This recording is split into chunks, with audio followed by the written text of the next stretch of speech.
नमस्कार मित्रांनो, engineering maths 1 या सब्जेक्टमधील पार्शियल डिफरन्शियल इक्वेशन या टॉपिकमधील युलर्स थेरमचं आपलं पुढचं एक्झाम्पल असं आहे.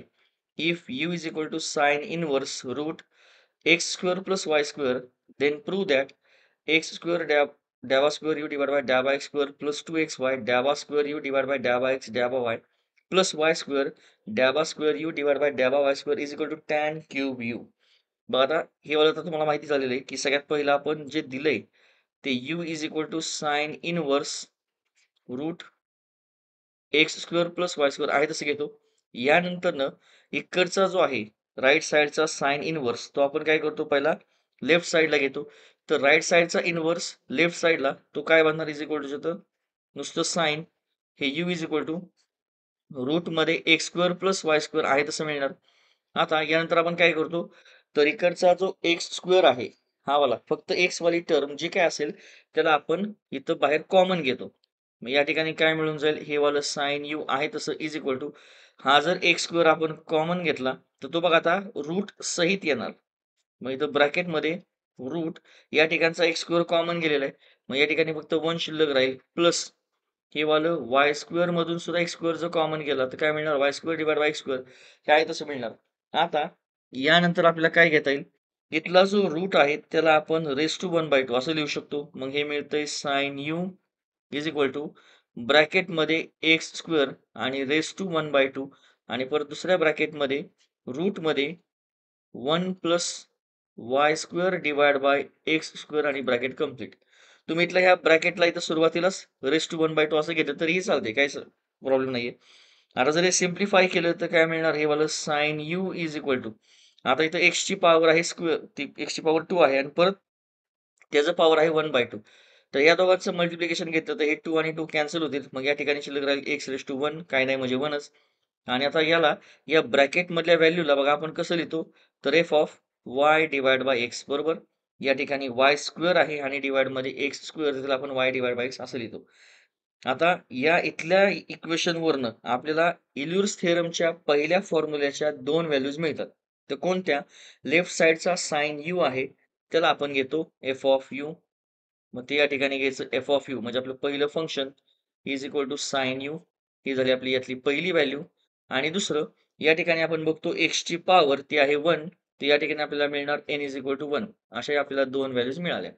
मग या ठिकाणी आपण यूज करणार इल्युर्स थेरम. आता इथं लिहून घ्यायचं बाय युजिंग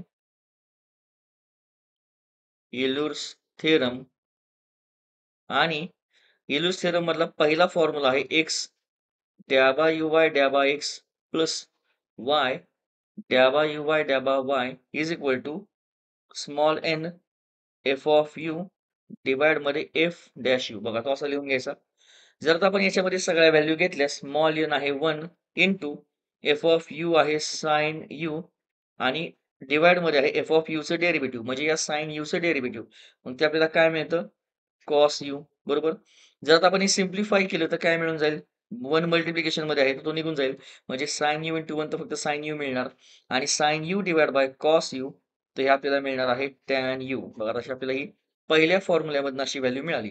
आता तुम्हाला माहिती आहे या असं पहिल्या फॉर्म्युल्यामधनं जी व्हॅल्यू मिळते त्याला आपण घेतो असं सेकंड फंक्शन म्हणजे g of u. G of u is equal to tan u अशी आपण व्हॅल्यू घेणार आहे. याला असं जी ऑफ यू आपण काय घेतो कारण आता जो इल्युर्स थेरमचा आपला सेकंड फॉर्म्युला आहे त्यामध्ये याला आपण यूज करतो. तर इल्युर्स थेरमचा सेकंड फॉर्म्युला काय आहे एक्स स्क्वेअर डॅबा स्क्वेअर यू डिवाइड बाय डॅबा एक्स स्क्वेअर प्लस 2xy डॅबा स्क्वेअर यू डिवाइड बाय डॅबा एक्स डॅबा वाय प्लस वाय स्क्वेअर डॅबा स्क्वेअर यू डिवाइड बाय डॅबा y square is equal to इथं आहे जी ऑफ यू ब्रॅकेटमध्ये जी डॅश यू मायनस 1. आता आपण काय करणार फक्त ह्या जी ऑफ यूच्या जागी आपली जी व्हॅल्यू मिळाली आहे टॅन यू ते या ठिकाणी घेणार. ते हे मिळते टॅन यू ब्रॅकेटमध्ये जी डॅश यू म्हणजे याच टॅन यूचं डेरिव्हेटिव्ह. तर टॅनचं डेरिव्हेटिव्ह काय असतं सेक स्क्वेअर हे यू आहे तसं आणि -1 सुद्धा आहे तसा. आता या ठिकाणी फक्त आपण काय करणार आहे टॅनचा बेसिक जो फॉर्म्युला आहे की 1 plus tan square theta is equal to sec square theta तो आपण या ठिकाणी यूज करणार. आता फक्त मी काय करतो या ठिकाणी इथला जो दोन्ही पण थिटा आहेत त्या थिटाला मी यू ने रिप्लेस करतो तर काय मिळणार आहे 1 plus tan square u is equal to sec square u. मग आता इथल्या ह्या ब्रॅकेटमधल्या सेक स्क्वेअर यूच्या ऐवजी मी हे वालं 1 प्लस टॅन स्क्वेअर यू या ठिकाणी पुट करू शकतो. तर हे ब्रॅकेटच्या बाहेरचे टॅन यू आहे तसे राहतील. ब्रॅकेटमध्ये इथल्या सेक स्क्वेअर यूच्या ऐवजी इथं मला मिळते 1 प्लस टॅन स्क्वेअर यू आणि पुढचा -1 आहे तसा. जर आता हे सिम्प्लिफाय केलं तर हा +1 -1 हे कॅन्सल होऊन जाईल. मग फक्त इथं शिल्लक राहते टॅन यू ब्रॅकेटमध्ये टॅन स्क्वेअर यू आणि जर आता यांचं मल्टिप्लिकेशन घेतलं तर बघा आपल्याला इथं मिळणार टॅन क्यूब यू जे की त्यांनी आपल्याला हे प्रूव्ह करायला सांगितलेलं. तर असं हे आपलं आता पुढचं एक्झाम्पल हे खूप छोटं होतं. आता एक नीट एकदा समजून घ्या. यामधली जर कोणतीही स्टेप समजली नाही तर ती मला नक्की विचारा.